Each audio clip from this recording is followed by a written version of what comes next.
All right, welcome everyone. It's my great pleasure to introduce our speaker. This is the capstone event of a week-long conference in economic theory. And contrary to popular opinion, economic theorists do on occasion look out the window and look at the world. And for a long time, for economists to look at the world meant doing empirical work, working with naturally occurring data. And that was great in terms of external validity. You're studying people in the environment that you find them, in the environment you're interested in. Often not so good for internal validity. The data are inconvenient. There are selection effects. There's unobserved heterogeneity. There's endogeneity. There's all sorts of things that can confound your inferences. Partly in response to that, economists turn to experimental methods, bringing people into a lab where you could control precisely the environment. This was great for internal validity. You could identify exactly the situation you wanted to examine, the forces you wanted to learn about, but not so great about external validity. Some people were concerned that undergraduates in a laboratory were not a perfect mirror of the world around them. Well, this difficulty was then addressed by John List, who pioneered, developed, popularized the idea of a field experiment, the idea of studying behavior in its natural environment, but in a context where you could finally structure the details of the interaction and isolate just the effects you wanted to examine. Started with sports memorability markets, and you have to love someone who still loves baseball cards, is my view, but subsequently went well beyond that. And this turned out to be important. It turned out that many of the puzzles, the paradoxes, the biases, the anomalies of behavioral economics melted away when you have real people doing real things for real money. But some remained, some other new ones appeared. And it turns out there were systematic things one could say about when and why these things appeared and how we might address them. And so this turned out to be just an important new way of doing economics. Now, it turns out that John not only looks out the window, but sometimes actually goes outside. And what I mean by this is his interest turned to various applied things like education, like philanthropy. And so his response is to, well, you want to study education? You start a preschool, or you start a community center, or things like that. And so this is a combination of theoretical, experimental, applied work that has a potential to pay off like no other. And so we've seen a good bit of that this morning. We're going to hear the punchline now, give you the Kenneth C. Griffin Distinguished Service Professor at the University of Chicago, John List. Kind of you. Very. Here we go. Very good. We acknowledge and celebrate the first Australians on whose traditional lands we meet and pay our respect to the elders, past and present. That was very kind, Larry. Thank you so much. If you do not know Larry Samuelson, you should. He is one of the premier economists in the world. And when you look at his CV, you will see that. But what you won't see is the hidden labor. And the hidden labor comes in the form of a young assistant professor from the University of Central Florida, cold emailing him a distinguished professor at the University of Wisconsin. And that University of Wisconsin professor said, sure, come up and I will spend the day with you. That was me from the University of Central Florida, cold emailing Larry. And Larry spending the day with me, beginning with breakfast on State Street and ending at the Union over beers.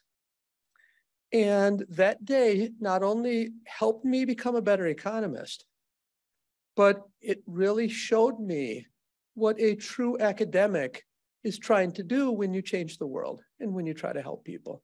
So Larry, I want to say thanks and thanks for all of your help on my career. I also want to start off by thanking Rabi's imagination, and Rabi's not here. John Mitchell, your generosity. I am the Mitchell Distinguished Professor at ANU, and I'm also a professor from the University of Chicago. And I want to thank Stephen for your leadership in shepherding this whole project through thus far. Okay. So today I want to talk about my book, and I want to talk a little bit about how we got here, a little bit about what I'm trying to do with the book.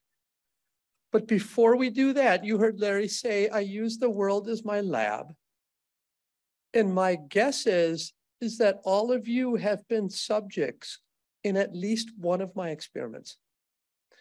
Now, just to make sure that's the case, we're going to start by doing an experiment. This is a real experiment.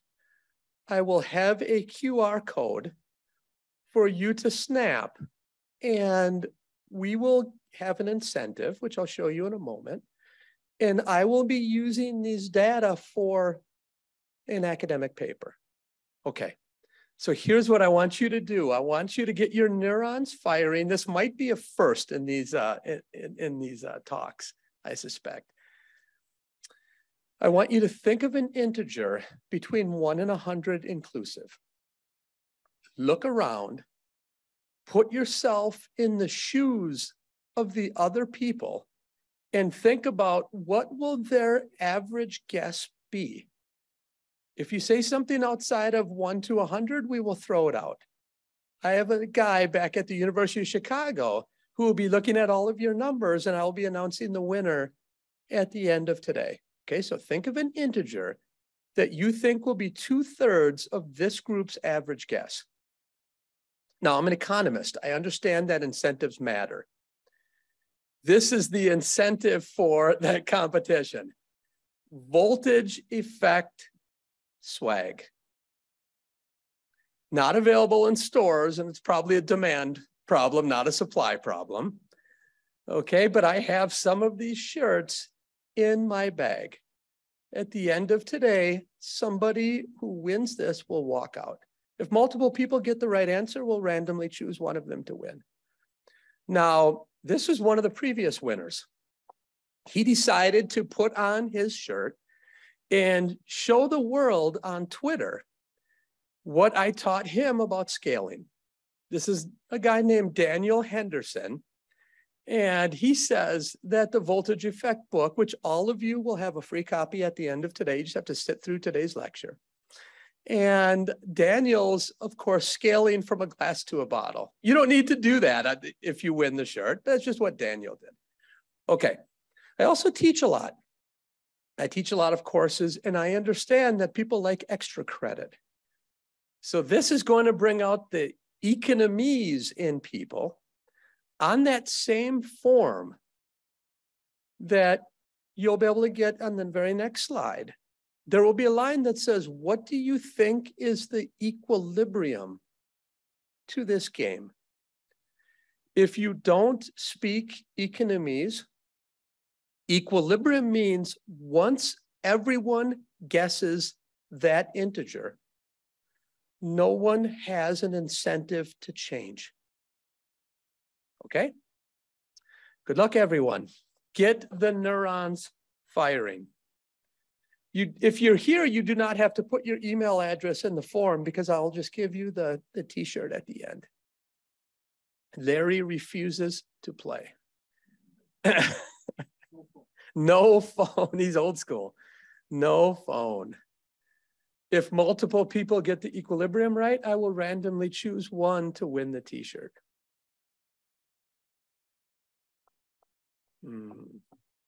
John Mitchell, are you doing this or not? No mobile phone either. You and Larry should go stand in the corner.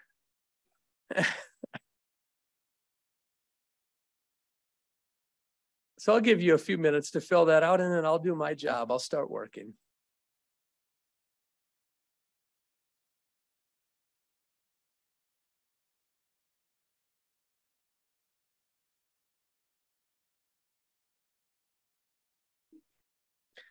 Anyone having trouble getting that form, or is everyone good?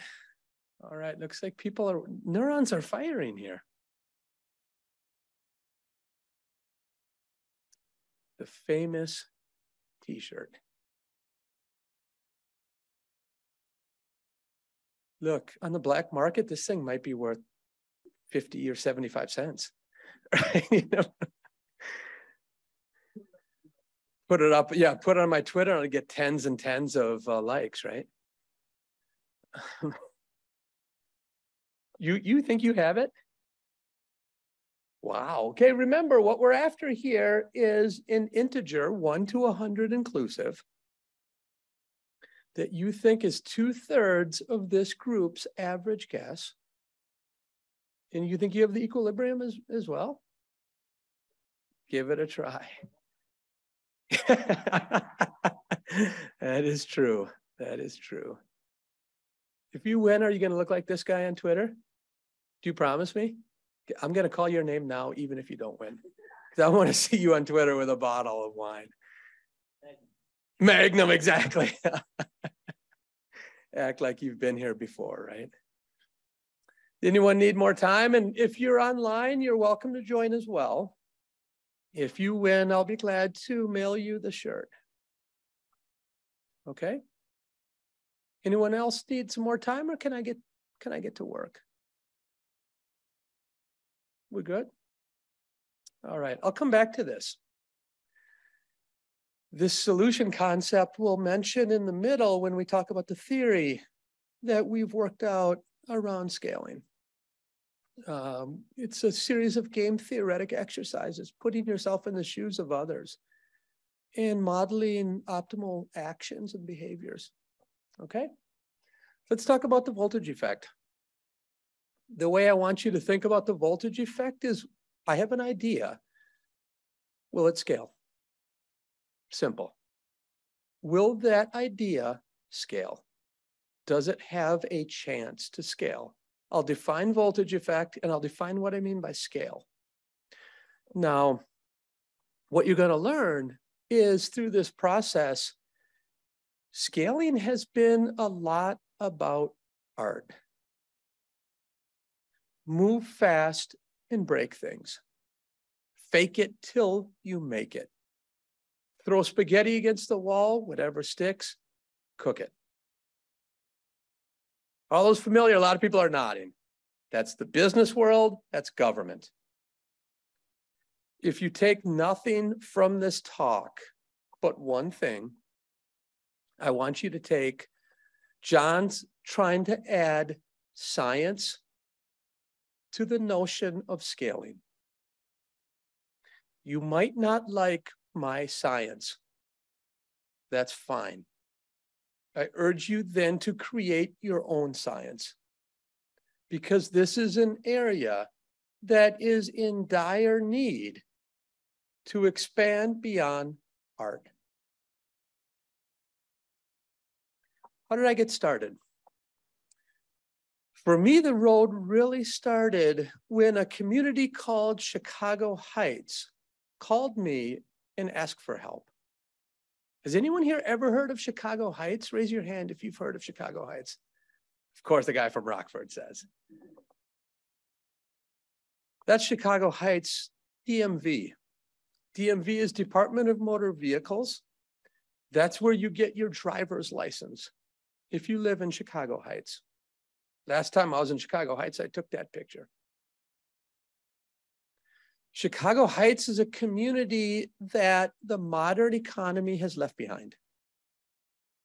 Once a vibrant manufacturing community, those jobs have gone.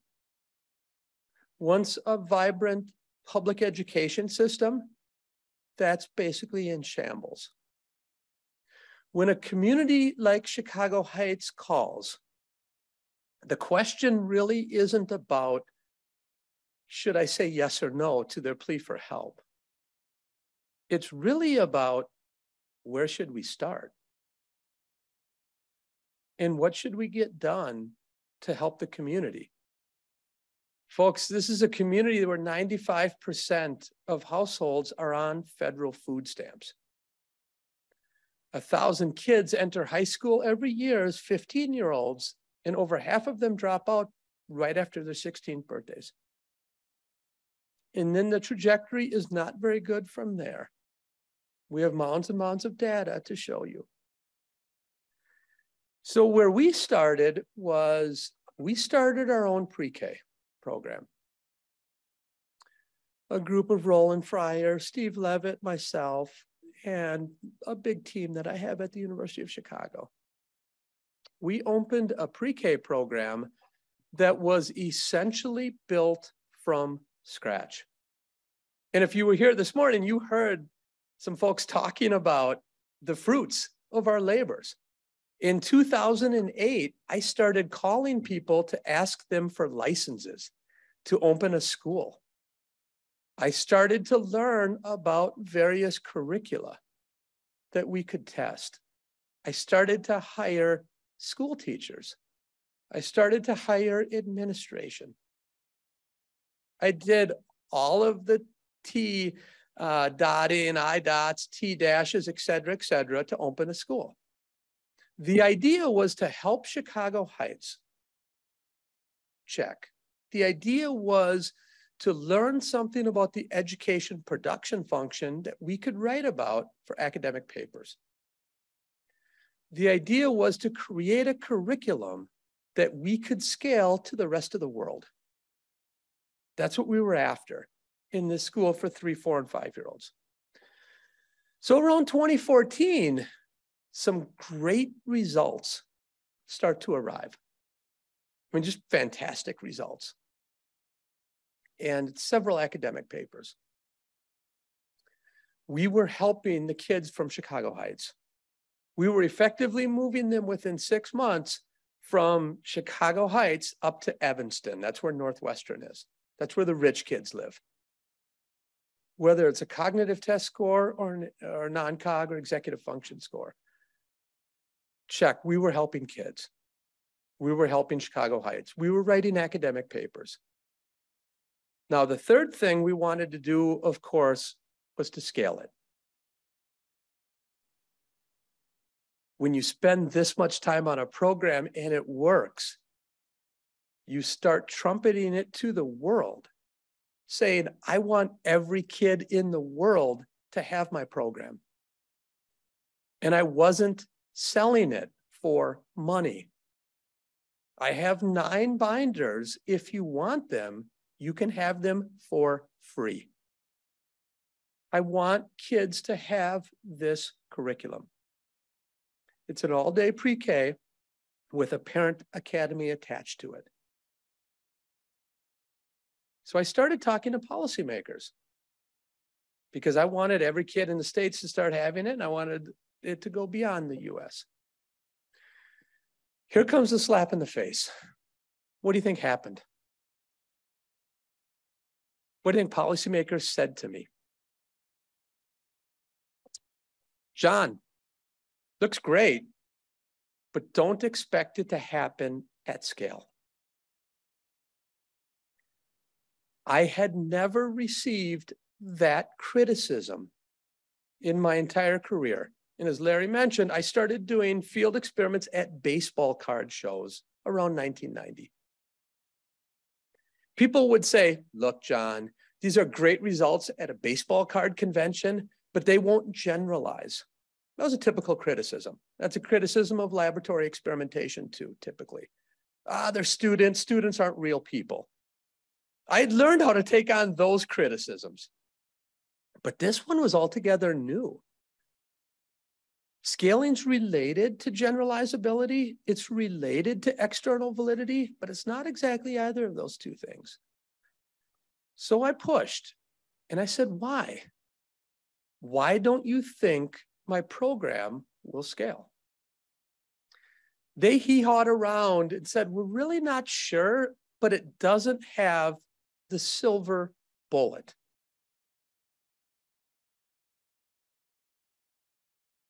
What does that mean? Larry, can you help me? You are much, much smarter than me. What in the world does that mean? Doesn't have the silver bullet.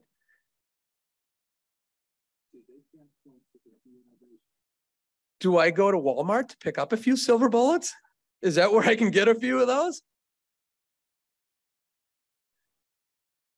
So I pushed them and they said, look, John, all of the experts come to us and tell us their interventions will work. But the ones we scale, the treatment results are never close to what they promise. And they said, that's just a fact.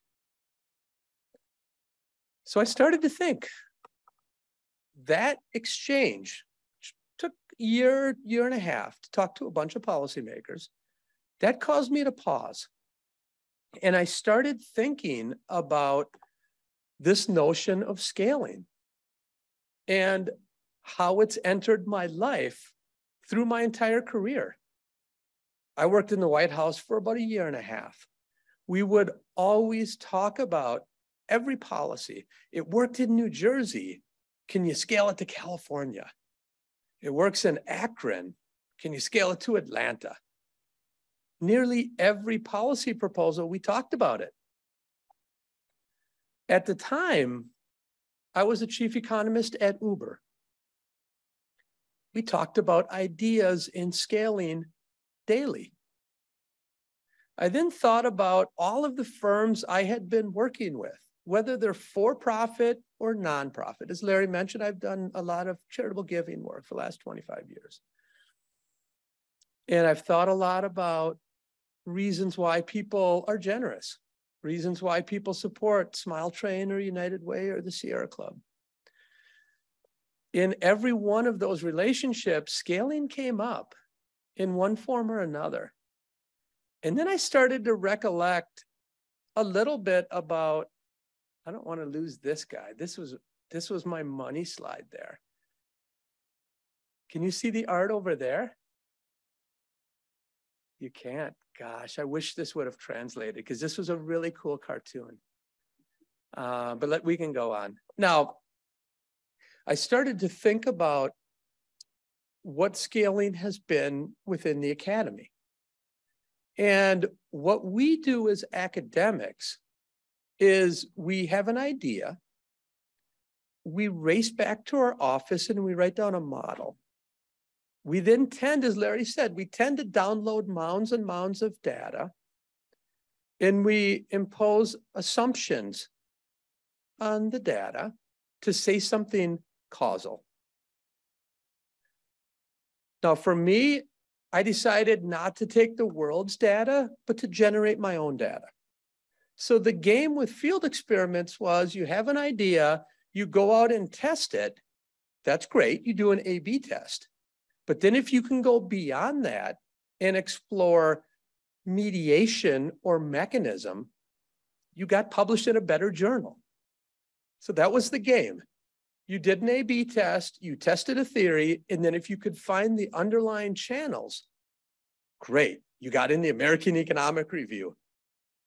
That's the game.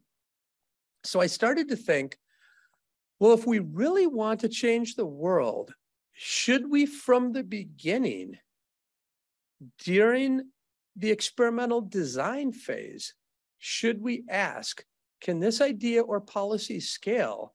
And am I testing the ability to scale in my original experiment? And then I started to look around for science about that question, and I couldn't find much. And then I started to think, well, if this is important, how much should our initial research approach change if we have the idea of scaling our program? Okay, so where did we start? We started by writing down economic theory. And we started to write down models that would include various actors in the knowledge creation market. Who are these actors? The government, who funds a lot of research and puts forward policies. Individual researchers, like a lot of us in the room. Our subjects, the practitioners, the funders. And we solved models that were very similar to what all of you just tried to solve with the beauty contest game. We put ourselves in the shoes of these various players and asked, with the current incentives in place, will academics create results that even have a chance to scale? And then we started writing those academic papers. Then we put it together with some data. So what I call DNA evidence. Every idea has some bits of DNA. Every idea has a signature. We looked at a bunch of ideas to explore through the lens of the theory. Does that idea have a chance to scale, and did it scale? Okay, then we wrote a bunch of academic papers, and here are some accessible ones. The first one is talking about theoretically what are some scaling features that we should think about. The second one goes to the medical literature and says, what can we in social sciences learn from the medical literature? Because they have this problem too. And in many cases, their problem is compliance. And they have a real scaling issue. The third one here is a theory paper that sets up the framework that explores, have we set up the knowledge creation market in the correct way? And if not, how should we change the incentives for the actors? Then we took it to the policy community. And we have a new journal that's called Behavioral Public Policy. So we wrote our economic model as the first paper in the special issue, and we invited anthropologists, sociologists, psychologists, implementation scientists, other economists to comment on our paper, comment on our model. That's how I thought you should make an advance. Go to everyone, every social scientist, every hard scientist, and say, you want a piece of this? So we put together 12 proposals for policymakers from our model of scaling. And we told people, tell us why we're wrong. Tell us why an economic model is not helpful. That entire issue is on that economic model. We also focused on early childhood, and we edited a book. And the book is about the science of scaling early childhood policies. 22 different authors in that book. Now, let me ask, a lot of you are taking pictures of this slide. That means that you have not read these papers. Welcome to the world of the academy. You write a paper, you're proud of it, and 4 people read it. And then you move on to the next set of papers. It's hard for a lot of you to download these papers and even understand them. Let's be honest. There's economies in there. There's a bunch of math, a bunch of Greek symbols. The academy is replete with examples like this one. The secrets that are locked in academic journals are tremendous. So at this moment, I decided, should I keep working on academic papers in this area? And I said, yes. But then I said, if you really want to make a difference and really want to get your ideas out there, you can't just stop here. That's why I wrote the book. I took all of the economies, all of the math, and all of the jargon out, and I told stories in the book about what we've learned in the academic community. Okay, that's what the book is about. And that's why I wrote it. I've done this one other time in my career when I wrote a book called The Y-Axis. And I did that because I wanted people to understand the import of field experiments. And I published that in 2012. Okay, so let's talk about the book. Let's go back to the policymakers and ask, remember when they told me, you know what, John, all of the experts tell us their intervention will work. Were they right or wrong, you think? Raise your hand if you think the policymakers were correct in that statement. Raise your hand if you think they were wrong with this statement. They were exactly right. In economics, we have laws, law of demand, law of supply. They're not cool like the hard science laws that are quantitative. Ours are qualitative. This is as solid as a law of demand. It's what I call the first law of scaling, or the voltage effect. The effect sizes from your program or intervention will change when you move from the Petri dish to the large. Every time they will change.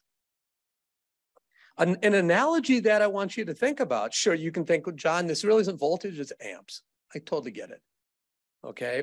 A way that you can think about voltage effect is it's the scaling up or the higher voltage that enables ideas to move to many people and locations. That's how I think of the voltage effect. But you could also think the voltage effect is what happens when you go from the small to the large, when you go from Chicago Heights to various other communities. Policymakers were exactly right there. How about this one? Silver bullet. How many people think they got this one right too? Is this a silver bullet problem? Raise your hand if you think there's a silver bullet problem. Oh, I like you guys. They had that part exactly wrong. This is an Anna Karenina problem. Anybody help me with the first line in Tolstoy's novel, Anna Karenina? Happy families are all alike. Each unhappy family is unhappy in its own way. Look, I have 8 kids. Tolstoy has a dimensionality problem, doesn't he? There are an infinite number of ways that a family can be unhappy. It really doesn't teach us that much. Scalable ideas are all alike. Each unscalable idea is unscalable in its own way, but there are 5 reasons why an idea won't scale. In the book, that's what I call the 5 vital signs. And those 5 vital signs give us a sense of, is your idea predictably unscalable? Does your idea have a chance to scale? The first half of the book unpacks those 5 vital signs. The second half of the book uses economic principles to execute. Because even if you have a great idea and you don't execute, you're done. But if you have a bad idea that's not scalable and you're the best executor, you're still done. Okay? I'm trying to add science to think about scaling. So let's unpack some of those vital signs. Vital sign number 1.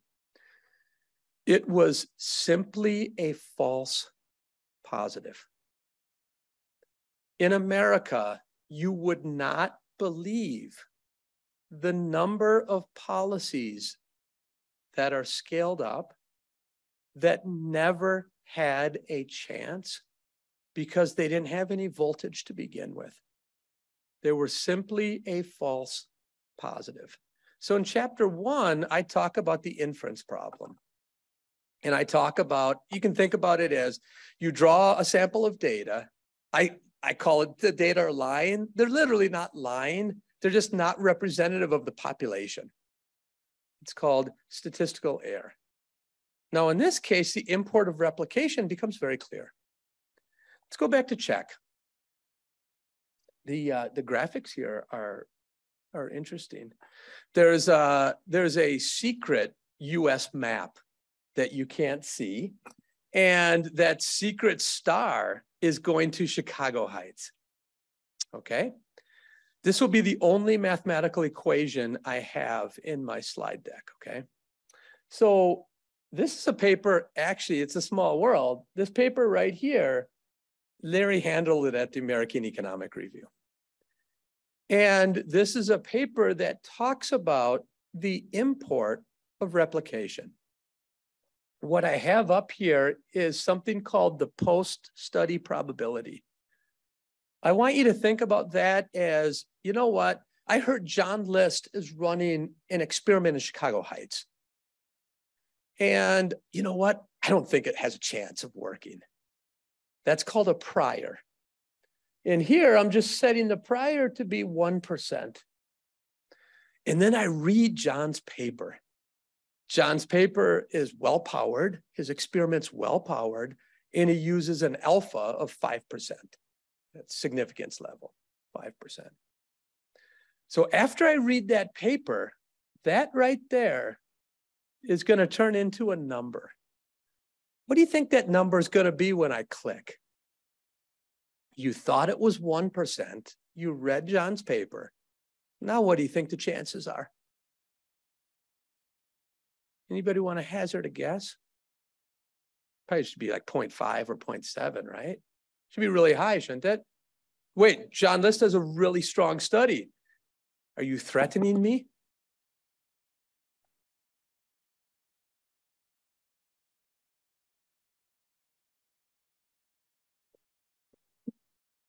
Go to table 4 of this paper, and you will see that with one study, it goes to 2%.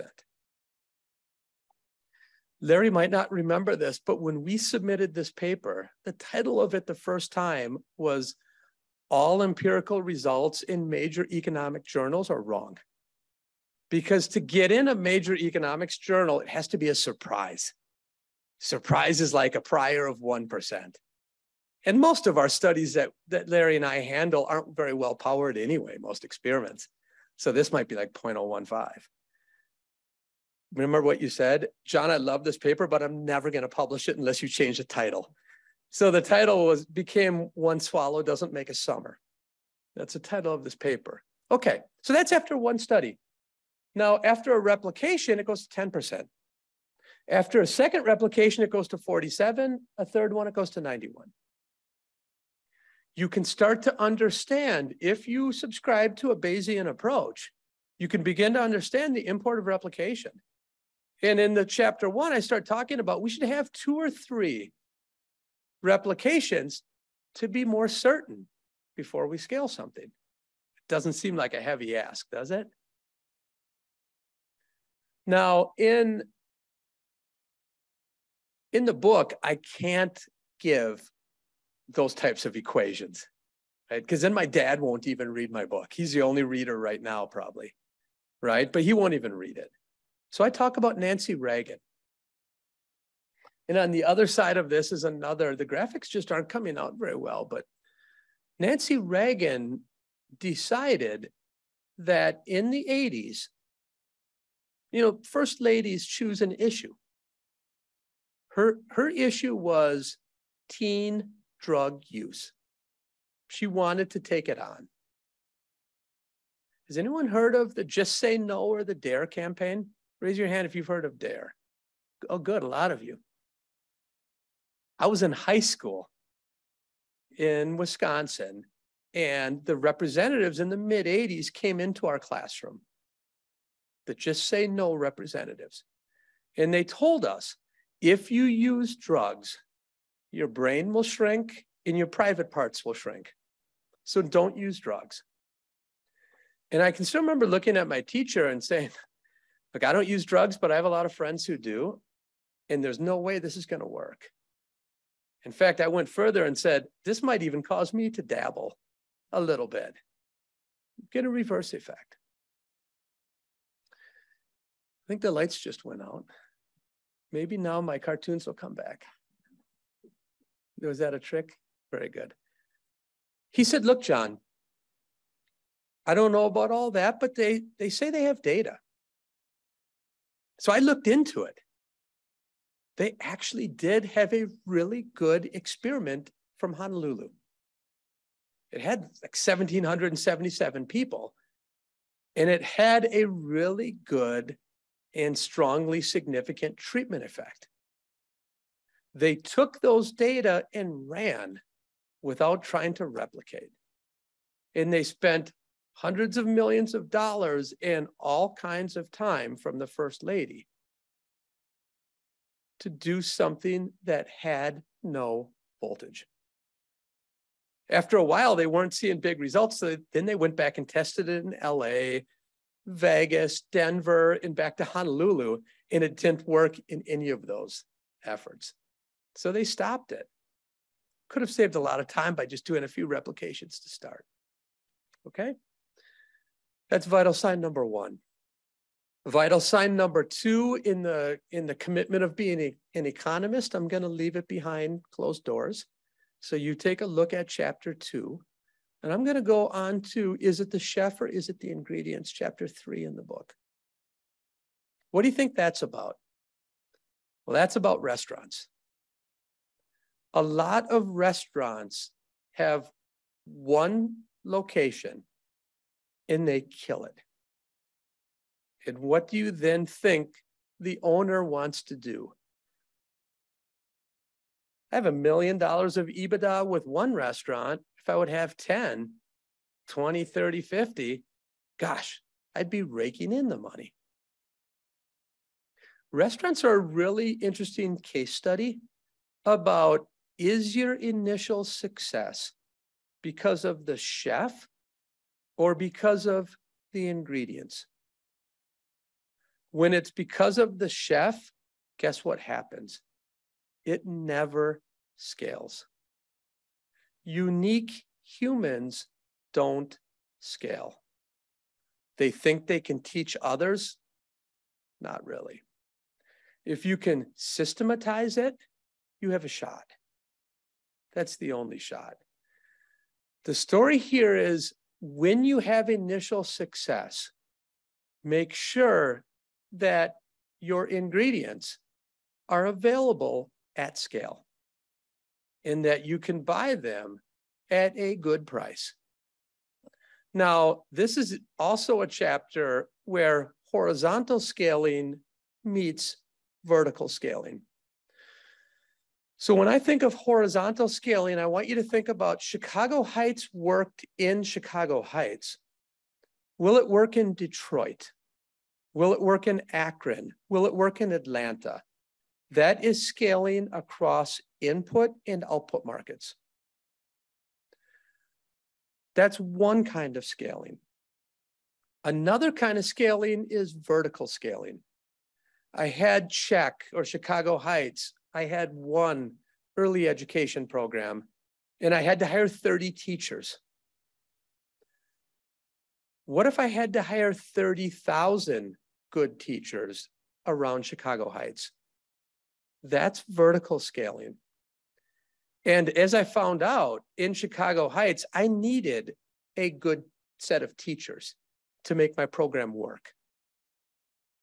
It's altogether different to hire 30,000 good teachers from the same input market than it is to hire 30. I created a program that had a shot to horizontally scale, but I created a program that needed good teachers. It had no shot to vertically scale if I wanted to keep the budget the same. This was actually a big debate that Steve Levitt and I had about how we should hire the teachers. So what I said is, I want to hire the teachers exactly like Chicago Heights would hire them. My mindset was horizontal scaling. What Steve said is, no, John, we need to hire the most spectacular 30 teachers, because you can't go back to the donor and tell the donor that our program didn't work. And when it comes to writing up the paper, the academic paper, we have to have big treatment effects. Otherwise, we're not going to get in a big journal. That's really how academics think about this now, don't they? They get the best possible inputs in the Petri dish, and they answer the question with the best possible inputs. Does my idea work? And then they write up their efficacy test, and they forget to tell everyone else that it was an efficacy test. And then things don't scale. I'm willing to stand up here and say I had it half right, but I still didn't have it right. What did I need to do if I was interested in vertically scaling? I needed to find a bunch of the types of teachers that we would have to hire if we scaled up vertically. What does that mean? A lot more lower quality teachers. This might sound crazy to most of you. I am saying that I should have brought in teachers who were of very low quality and tested my idea with those teachers. That does sound crazy, doesn't it?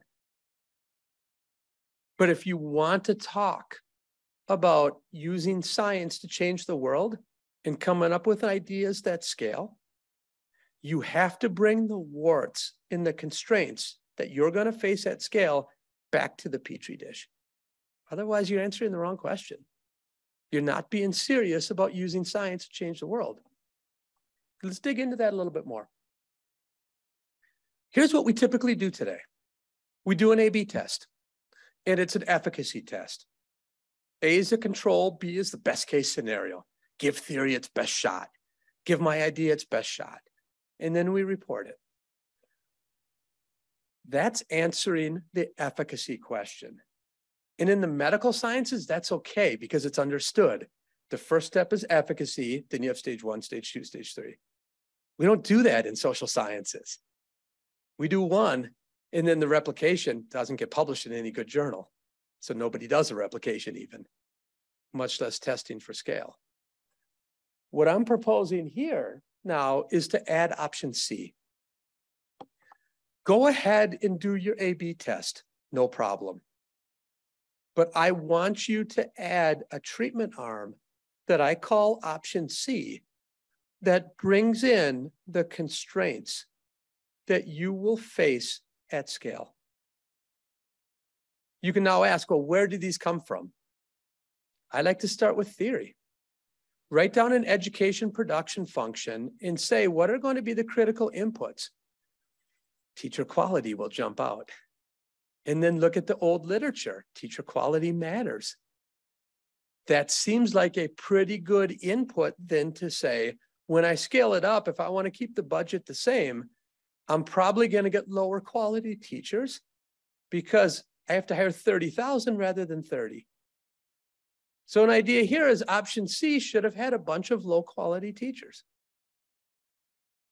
Now that is speaking to policymakers.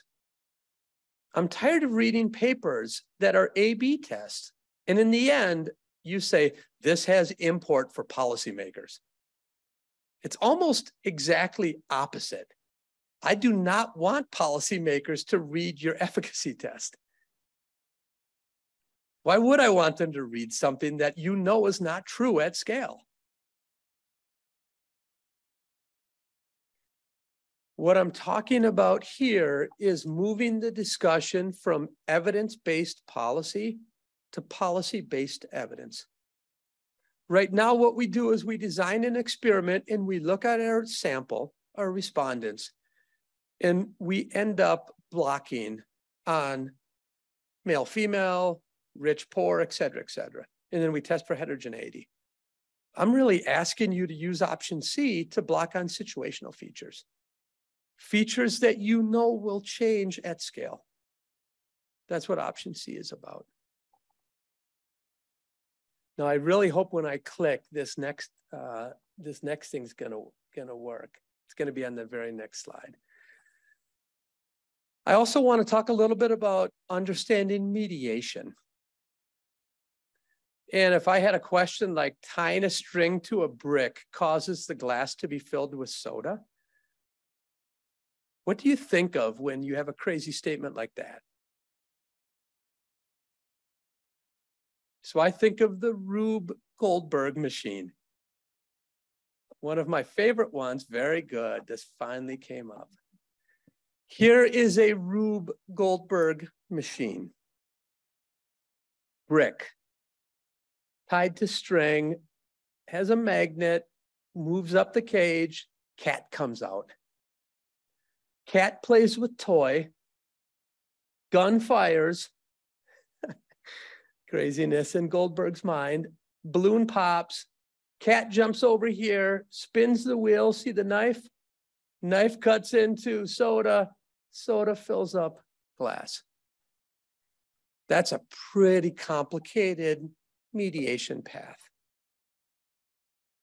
Okay, what does that mean for us? If I want to generalize or scale from my setting to a setting that does not allow guns, will my idea scale? No. I need a gun. If cats are really expensive, or if people in the house are allergic to cats, bless you, Larry, will that result or idea scale? No.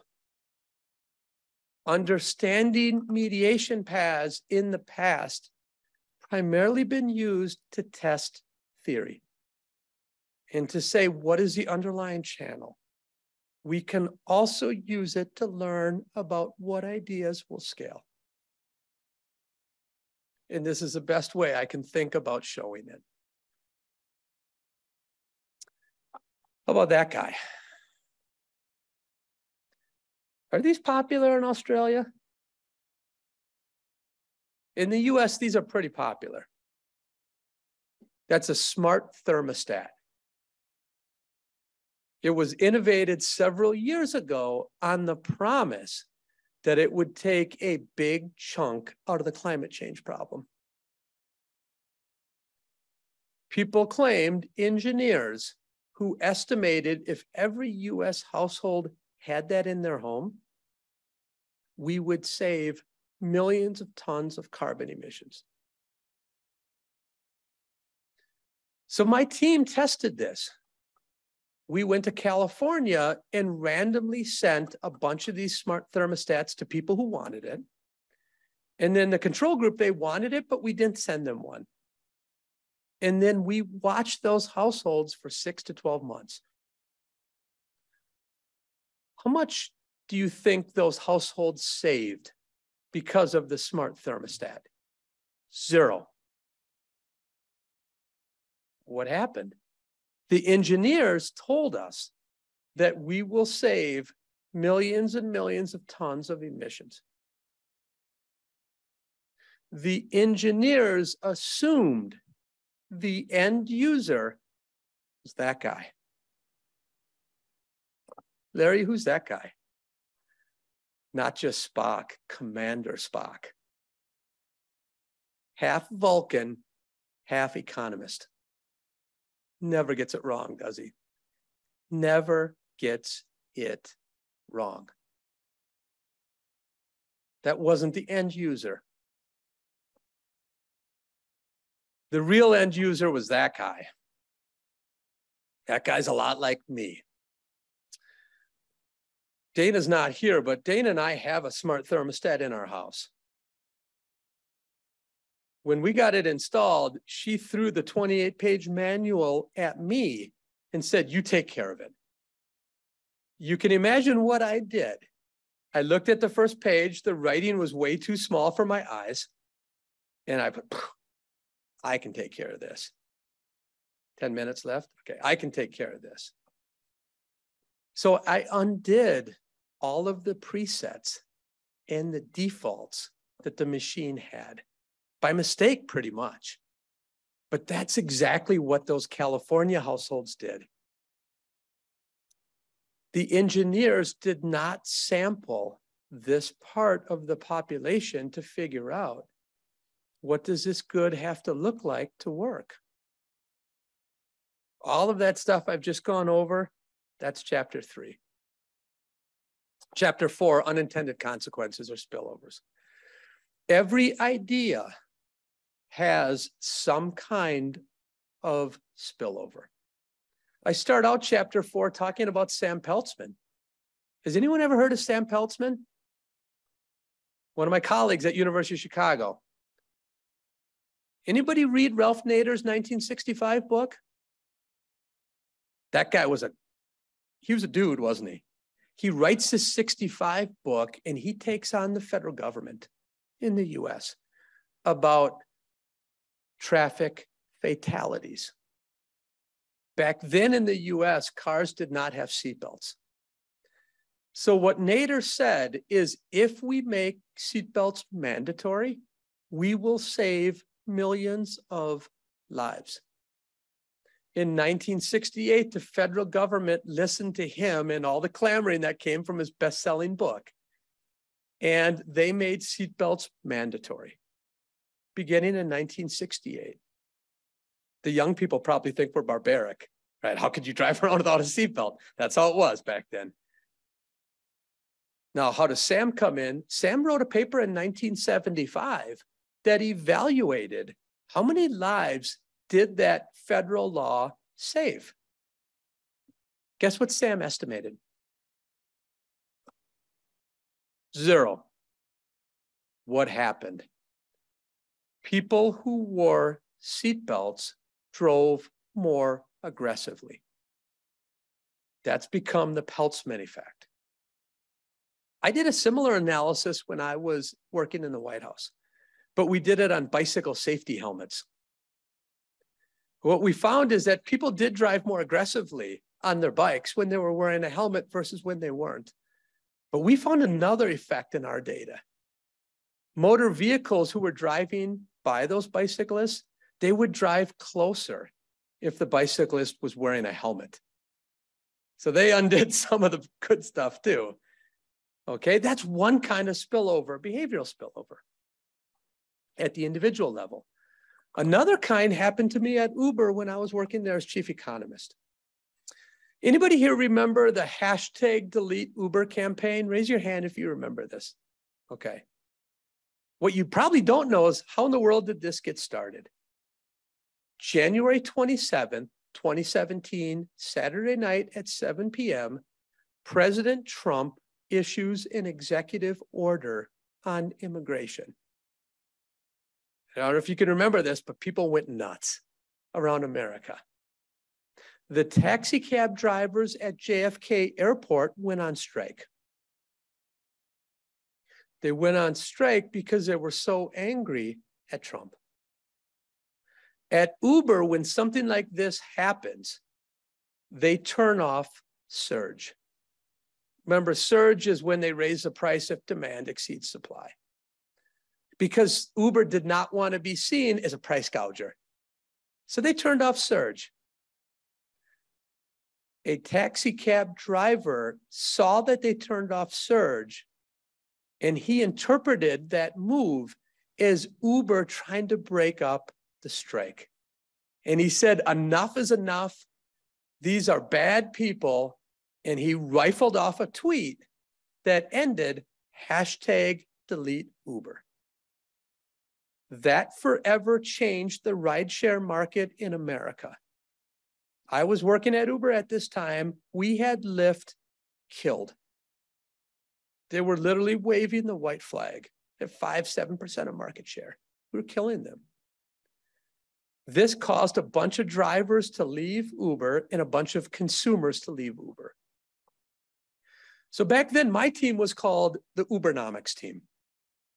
So Travis Kalanick, the founder and CEO, came to me and said, John, your job is to get the drivers back engaged at Uber.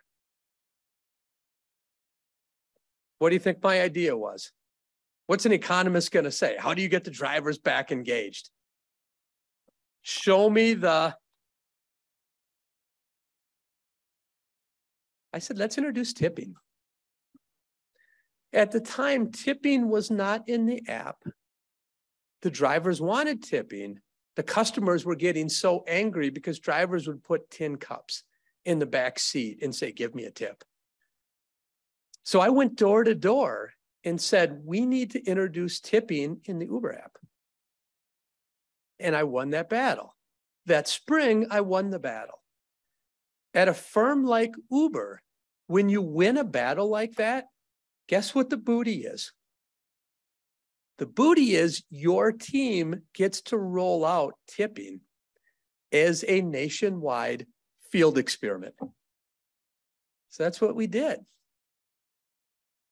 You can imagine all of the stuff that we tested that summer. One of the tests was about scaling. So I took a city like Chicago, and I allowed 5% of the drivers in Chicago to receive tips. The other 95% could not receive tips. Guess what happened? The drivers who could receive tips worked more hours, and they earned more money per hour. Win-win. But guess what happened when we rolled it up in that October to all of the drivers in Chicago? So 100% rather than just 5% could receive tips. Well, here's what happened. They all worked a little bit more. New drivers came online. And what happened was they drove around with an empty car more often than they did before. The new equilibrium exactly undid the positive wage effect we observed in the 5% experiment. That's a market-wide spillover that ended up leading to a zero wage effect for Uber drivers. That's another kind of spillover. Another kind of spillover is what happened to us at Check. If you were a control kid, remember I started a pre-K and some kids were control kids. They didn't receive anything from us. If you live nearby treatment kids, guess what? If you live by enough treatment kids, it was like you were in treatment yourself. It's called the social side of human capital formation. That's another kind of spillover. That's high voltage when you scale something like that. Now you can imagine in this chapter, I talk a lot about Facebook. Facebook has these network externalities that when Facebook is small, when nobody is on Facebook, it's not very valuable. But every extra person who joins Facebook, guess what? It makes the service more valuable. That's a signature of high voltage when it's scaled. That's voltage effect. Vital sign number 5, I'm going to leave on the sidelines, again, for incentive purposes. But as a Chicago economist, I can tell you that the first 4 doors are all on the demand side.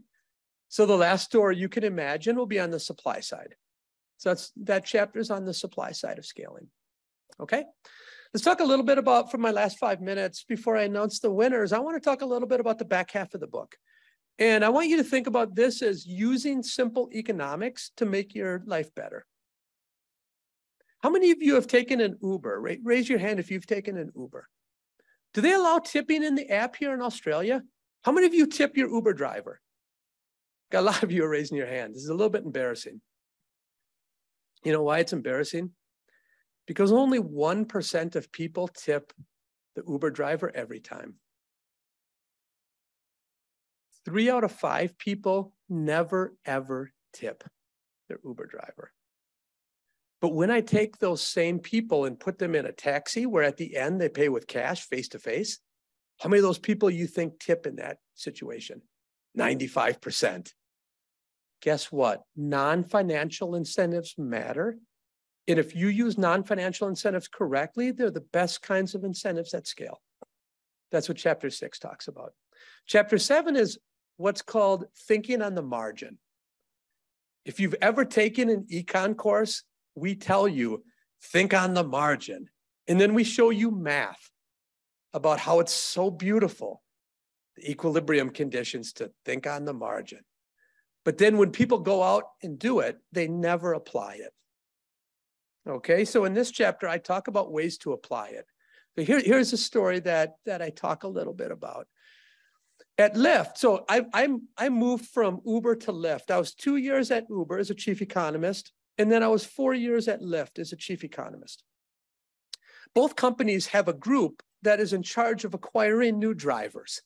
So what they do is they place ads in various places. So the driver acquisition team at Lyft came to me one day and said, John, the CEO has given us a lot of money, and he wants us to acquire as many drivers as we possibly can. And they said, we want to make sure we do it driven by data. So here are the data they showed me.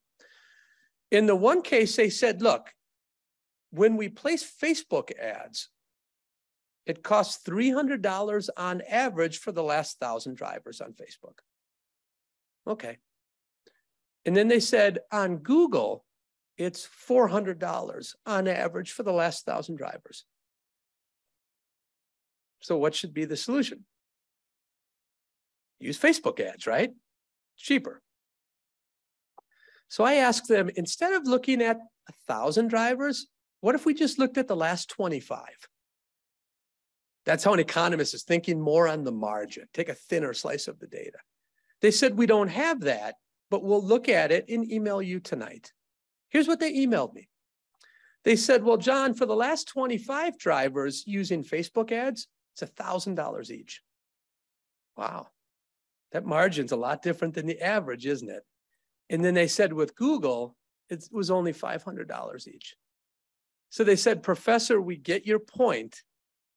The new money will be spent on Google ads, and we wish we could even go back in time and take some of the money and move it from Facebook to Google. That's more aligned with thinking on the margin. Don't get caught up in this world of just add data. Add data that's more precise. If you're adding data from a different regime and you make decisions on averages, in many cases, they could cross like this. Chapter 8 is about quitting. Now, if you're an old school person here, if my dad was sitting watching, he would have liked the talk so far. And when he gets to chapter 8, he would disown me. Because he always taught me, and Vince Lombardi did as well, right? We were raised in Wisconsin, famous football coach Vince Lombardi. Winners never quit, quitters never win. If you want a poster, just type in Google inspirational quotes or inspirational posters and quitting. You'll have enough chances that if you printed them all out, you'd fill up every museum in the world with quitting posters. Is quitting important in Australia too? You don't quit, right? You start something, you finish it. I'm here to tell you, we don't quit enough. We don't quit enough because of two reasons. One is society's fault. I just gave you all of these inspirational quotes. Don't quit. Society tells us that we shouldn't quit. The other one is our own fault. We neglect the opportunity cost of time. Okay, let me unpack that for a moment. I did a big survey on recent people who have quit their jobs. The number one reason they say, I lost the meaning of work. Number two, my boss didn't give me the promotion. Number three, I didn't get the pay raise I thought I should have gotten. Number four, I didn't get along with coworkers. ... Number 10, I didn't like my cubicle anymore. Every reason was their current job got soiled. None of them said, my opportunity set got better. The opportunities that I would have to forego if I stayed in the job, they just got too good. So I left. We're not wired to think like that. That's a tenet called always remember opportunity cost. 7, think on the margin. 8, recognize opportunity cost. And there's science behind this that I talk about in chapter 8. All those inspirational quotes and posters, that's art. That's art. I talk about science and how we don't quit enough. Chapter 9 is about scaling culture. It's about the gender pay gap. It's about how we can have a more equitable, diverse, and inclusive work environment. There's a lot of science about this too.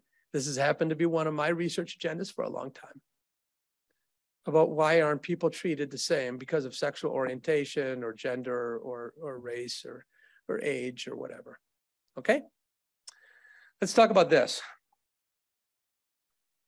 What do we think? What's the equilibrium to that game?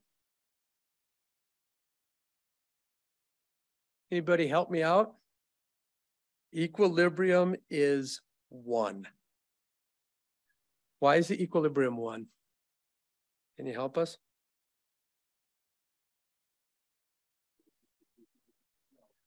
Okay, think about it this way. If everybody in the room said 30, there are probably what? I don't know. Let's just say there are 200 people in here. You would have a 1 in 200 chance to win, right? But what if you moved to 29? Then what, and everyone else stayed at 30? What would be your chances of winning then? You'd win. So you know 30 is not the equilibrium. Work all the way down. Guess where you get? Number 1. The equilibrium winner was Joseph, Josef. Come on up, my friend, and receive your prize. Give that guy some love.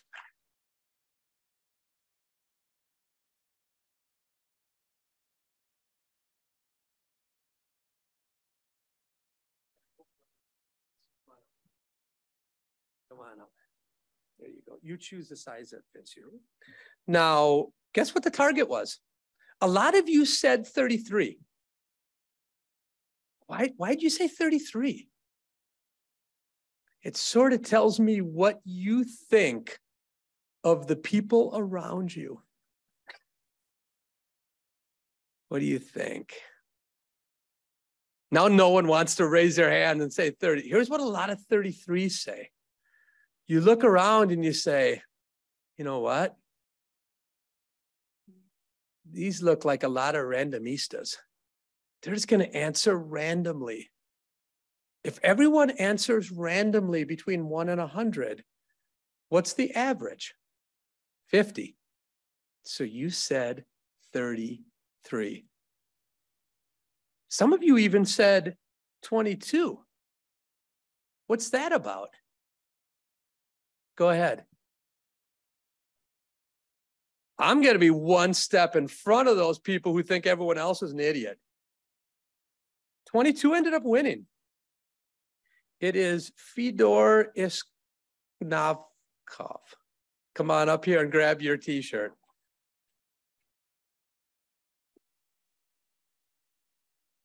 And take the one that's left over and give it to Larry for saying such kind things about me.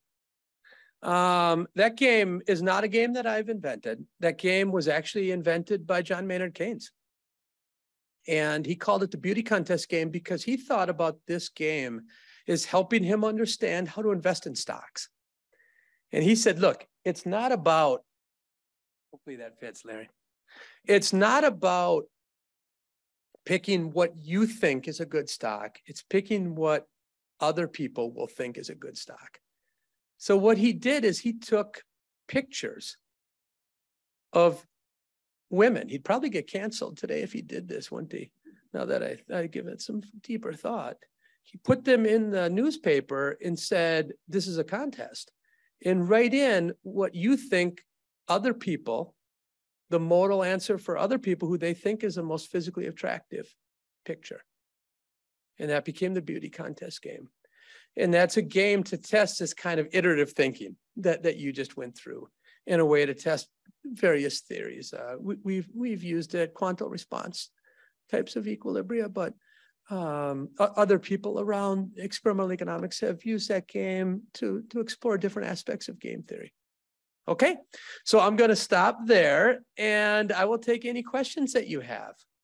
And I hope you see that this was not a hard sell for the book because you're all going to get a free copy of the book. I just wanted to give you kind of, let's say, an aerial tour about what you're going to read. Okay, so I'll take any questions from folks. Hey. Now it can be on scaling or anything that you have in mind. By the way, since I have since quit Lyft, and I'm now the chief economist at Walmart.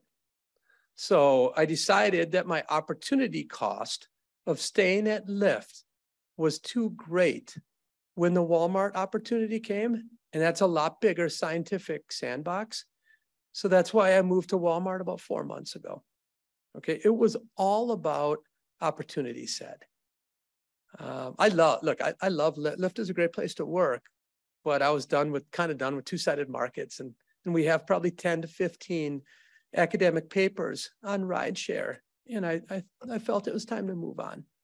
Okay, so go ahead, raise your hand, and I'll give you a call, and I'd be glad to answer any questions that you have. Yeah, go ahead. Thank you. Thank you for the day and for your presentation. I was just wondering about the real world penetration of your ideas into politics. Into politics. I would say the best that I did was when I worked in the White House, where I had direct line. That's a little bit unfair, but I think I did change solutions there. I think where I've had more impact is in these studies where we've explored how to get people to pay back their taxes. So we have a recent experimental paper that's titled The $100 Million Nudge, where we worked with the Dominican Republic to use some simple nudges and acts of omission and commission to explore how can we get people who have not paid their taxes in the past to pay them to the Dominican Republic. So I think those types of exercises, we've had some influence. I think we had a little bit of influence on the worth of job flexibility in the gig economy when that was being debated, how to classify workers, whether in the gig economy they should be classified as workers or independent contractors. I know they use some of our work on the job flexibility benefits of the gig economy. Other than that, I think it's give or take. And what I mean by that is, at least in the US government, what really surprised me was the amount of time and energy that people who worked in the agencies spent to understand the literature. So I came away with a new appreciation of academics' work and its import in policymaking circles when I understood how well they understood the academic literature. That gave me sort of a second wind when it came to, even though your work you might not even know it, but they knew work. I'd been working a lot on non-market valuation back then and doing field experiments on how to value non-marketed goods and services. And those were pretty rampantly discussed at the time when we were doing CVM. CVM is still really the preferred approach amongst many to estimate the non-marketed goods and services total value, use and non-use value. So I think there are kind of hidden ways there that everybody in the room's research is, at least in the States, is very seriously looked at in various groups. Okay, thanks for your question. Yes, go ahead.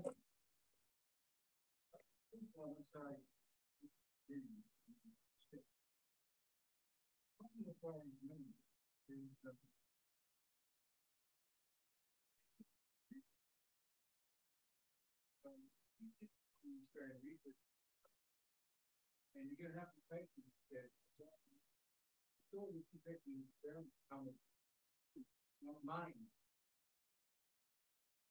in these series about what money is. It's not hard to get money for that. It's to get something new. To give you an example, about 20 years ago, in Ezekiel those books, that was when we're looking at all the research on education. Yep. Every innovation basically says we can improve outcomes by years. Everyone, fail dramatically get money and then you tend to.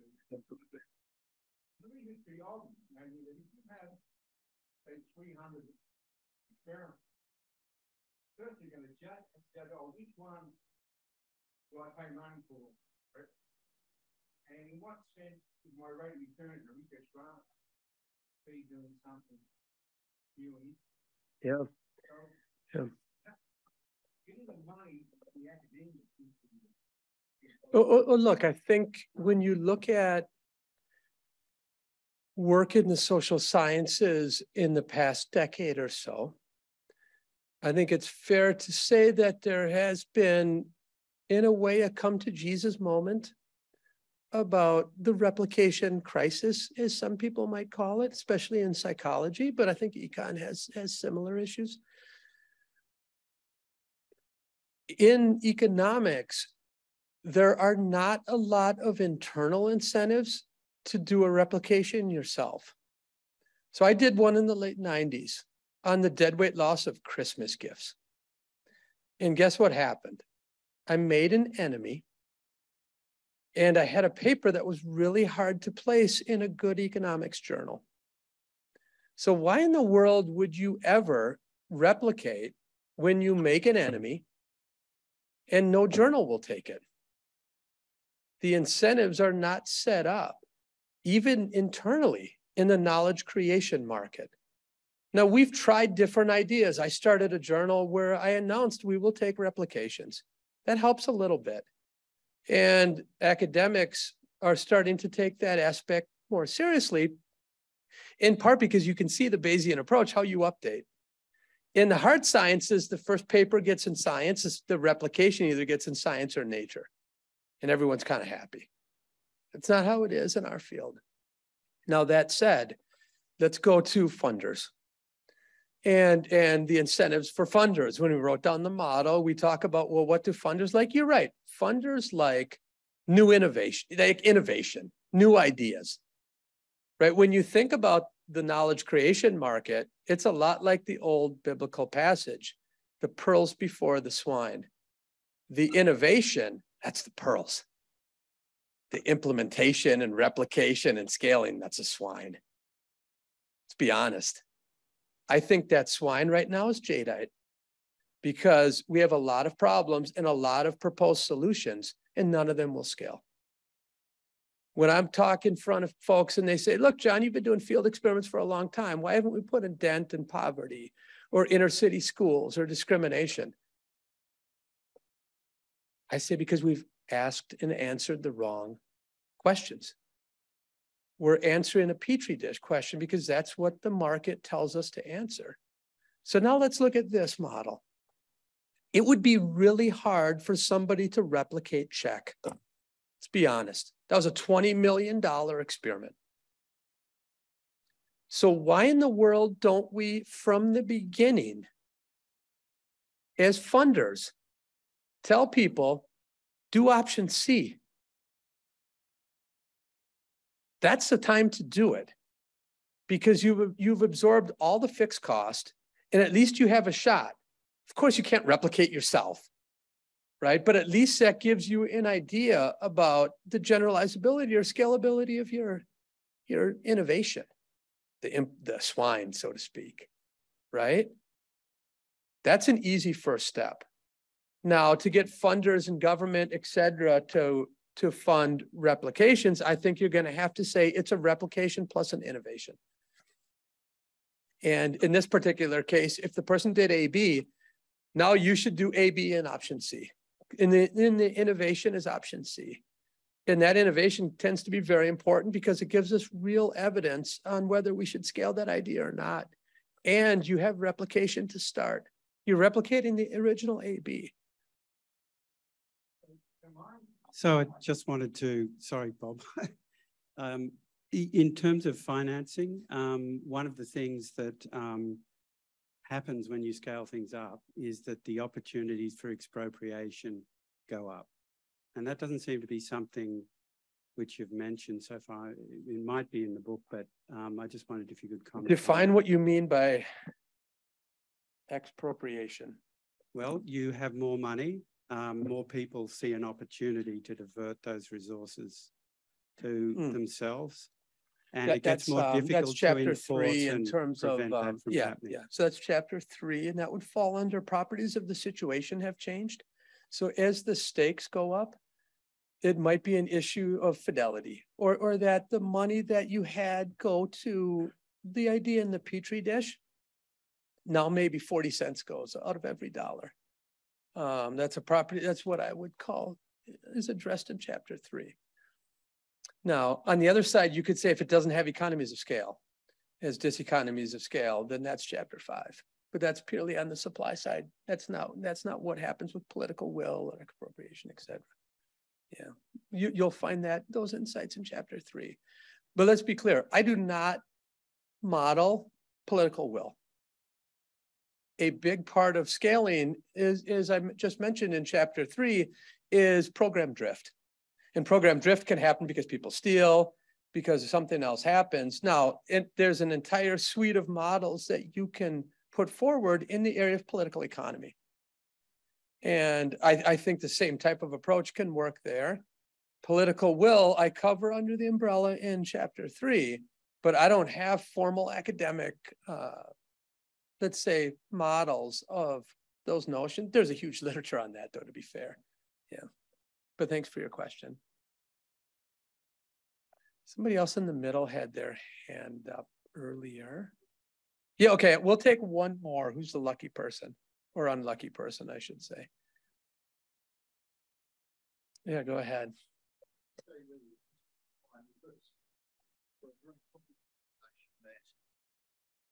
Has failed or goes bankrupt.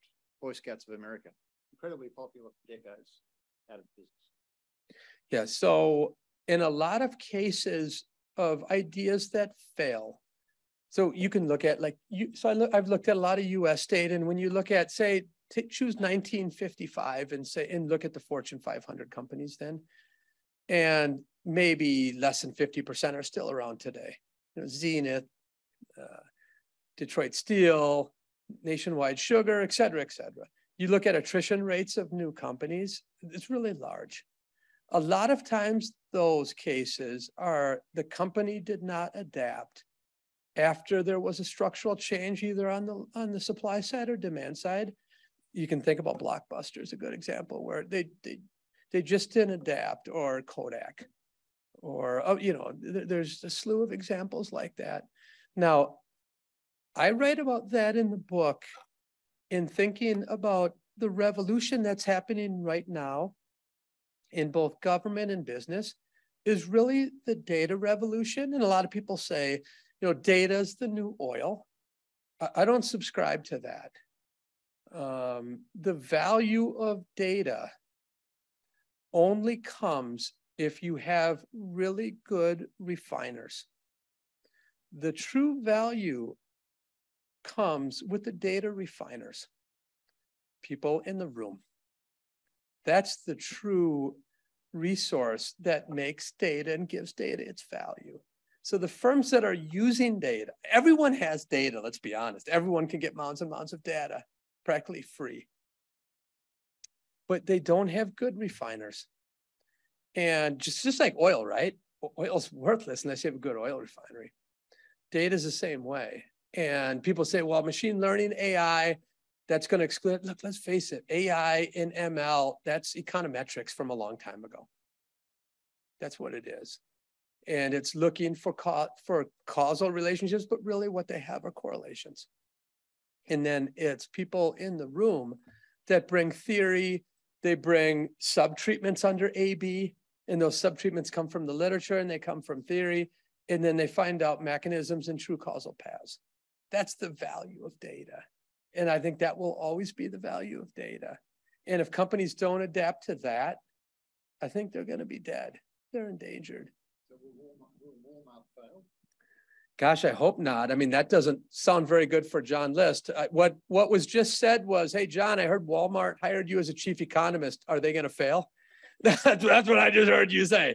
Look, Walmart has 2.3 million employees. And Walmart has a very different culture than the culture like we had at Uber or Lyft. If you just read the intro to the book, it will tell you the story about when I interviewed at Uber, and the sign, you walk in and the signs are all over that say data is our DNA. Now, a lot of organizations have these types of messages, and it's sophistry. It's not the case at Uber and Lyft. You bring data, you bring evidence, you make change. That's it. That's the game. And we're going to try to get there at Walmart. But that's not how the culture was started. I mean, Walmart was started a long time ago. And the culture is not data first. And that's a typical organization, by the way. You have uniqueness with Google and Facebook and Amazon and Uber and Lyft. They're new and they have that advantage. But let's see. I'll bet on my team every time. So we trust the risk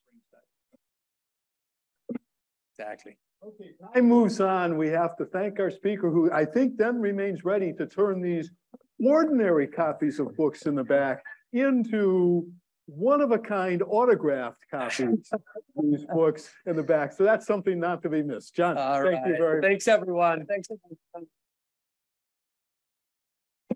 And shout out to ANU and John, thanks so much for your support and your generosity, and in the leadership of ANU. Thanks so much for having me.